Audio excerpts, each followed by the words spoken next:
যখন রাত্রেবেলা ঘুমাই, চুল ছেড়ে ঘুমাই, অজু ছাড়া ঘুমাই, তখন আমার বাসায় খারাপ দিন আসবে আমাদের ধরার জন্য, আমাদের দেখার জন্য।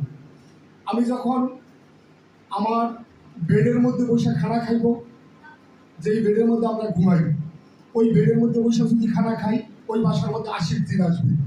ওই বেডের মধ্যে যদি আমরা বসে পানি খাই, কোনো খাবার খাই, অন্য কোনো বিস্কিটও যদি বসে খাই ওই বেডের মধ্যে, ওই বাসা থেকে আমরা আশির দিন চুলাইতে পারবো না।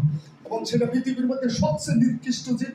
এটা মানুষের উপরে বিভিন্ন ধরনের নির্যাতন করে। এটা আমরা কাজ করতে করতে এই সমস্ত রোগীর উপর আমরা কাহিল হয়ে গেছিলাম, এত পরিমাণ আঘাত করে যেটা মানুষকে বোঝানো সম্ভব না। এখন টোটালি আমরা এটা খেয়াল করবো, কারো বাসায় আজকের থেকে যেন বিছনার খাটের উপরে বসে কোনো খাবার না খাওয়া হয়। 100% ফ্লোরের মধ্যে বসে দস্তরখানা বিছায়া সুন্দর তরিকে আমরা খানা খাবো। ঠিক আছে তো? ওকে। তারপরে আরেকটা যে কাজ করতে হবে, এটি হলো রাত্রে ঘুমানোর আগে মাকে বলতে হবে, এবং আমরা আমাদের সাথে যারা যাবো তারাও অন্তত দেখে এই কাজটা করতে হবে।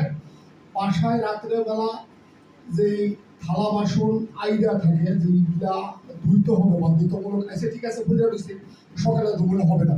আইসে ঠিক আছে দুটো ডেক পড়ে রয়েছে, একটা চামিচ পড়ে রয়েছে, সকালে ধুলে হবে না। এটি বাধ্যতামূলক রাত্রে ধুইয়া পরিষ্কার করে তারপরে ঘুমাইতে হবে। যদি এই থালা বাসনগুলো এইভাবে রাইখে ঘুমাই, ওই বাসার মধ্যে আশির দিন আসবে, ওই বাসার মধ্যে বিড়াল আসবে।